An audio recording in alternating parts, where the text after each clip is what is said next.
this is Miss Steller again, and I am going to do a second tutorial on how to make another type of friendship bracelet. So this one we are going to use the same skills that we used in the first one, but you can see that there's a lot more detail and steps in this one. It also takes a lot more time. So I want to make sure we get through this and feel confident about it, and so you can maybe make more friendship bracelets and feel brave enough to try different patterns. So this one, we're going to use the same materials. You still need string or yarn. I, again, kind of like thread that's a little thinner, makes it easier to use and a little nicer to wear. You need scissors that you only really need to do to trim at the beginning and end. And you need some sort of something to hold the bracelet down. So maybe tape or a clipboard or something to tie it to. I am using blue tape, and I just have it on this plastic tablecloth, so it really is good to go. So I have my 4 colors. You can do more, but I just did 4. And again, I always do mine a little long. It's about 2.5 feet. That way we always know that we have enough. So all of them are about the same length. I'm cutting them, and I'm going to do a knot on the end. So remember, we're going to do a loop knot. We loop them around our fingers, take our fingers out. Instead, put the ends of the thread through, just like that, and pull, and you have a loop knot. Then we're going to put it to where the tape is above the knot. So I'm just going to put tape where this tape is permanently. I got 2 pieces. Now with this design, if you have a clipboard, it's kind of easy to inch it up because you're going to see that the bracelet twists. When you have it on your wrist, you can flatten it out, but because you're doing this continuous pattern, it's going to rotate. So I always like to have some extra little pieces of tape that can help me straighten out the thread as I go. Now, before, we would just do 1 knot over 3 pieces of yarn. This time, we are going to do 1 knot over each piece of yarn. So you really want to make sure you spread out your thread or your string or whatever you're using. And what you're going to do is you're going to do the same 4 that I taught you, but you're going to go across every string. So it's going to be, 1, 2, 3, and then you're going to continue the pattern. So I'm going to hold this one, the first one kind of taut, make sure the other ones are away, and I'm going to form that 4. So what you can see is it kind of makes a very loose looking 4, or from your perspective, you have that curve, and you're going to reach in the curve and pull up the string, and it's going to create kind of a little knot.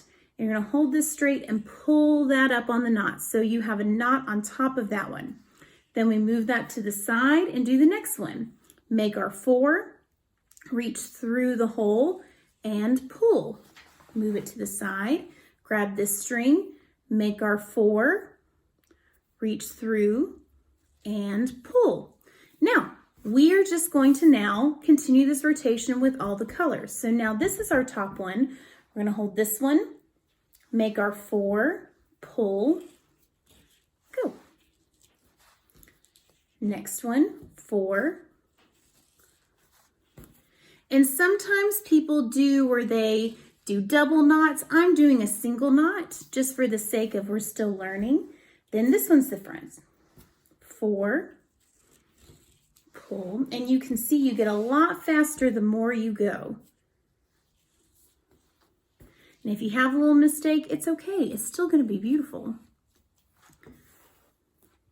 And now this one's first.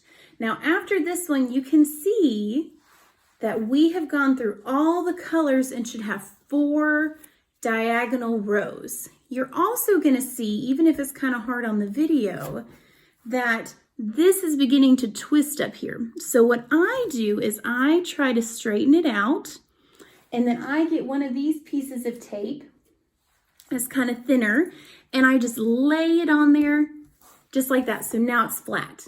If you had a clipboard, you can just keep on inching it up.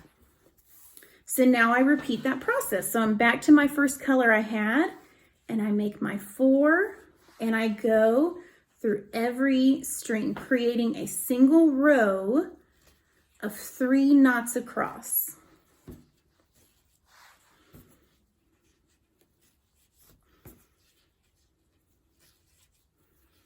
And you can see it's starting to twist. And for me, I have a hard time making sure I don't mess up. So I just simply use that extra time, peel up my tape, and just lower it as I go until eventually you have your entire bracelet. Now, when you have this one, I always make it a little bit longer because you can see it kind of scrunched up a little bit. It looks really pretty, but it requires more string. So I make it a little bit longer. And when you're done, you'll have completed as much as you want. You're going to tie a knot at the end. Remember, a knot is a loop knot. You loop it around your fingers. You pull it through the ends. Oh, I got that bracelet in there. And you just put it as snug against your bracelet as possible. And then you, or you can have a buddy, or you are putting it on someone else, will put the bracelet on and tie it. And then you cut off the extras. Now these will stay on a long time, and this will be so pretty all summer long. So I hope you make a friendship bracelet. Please share it with me. And if you have any questions, just send me an email. On the sheets I've attached for you are ones that are even more advanced than these. So if you're loving it, keep on making them. Or definitely these are the ones I always make, and they always make people so happy. So enjoy. Let me know if you need anything.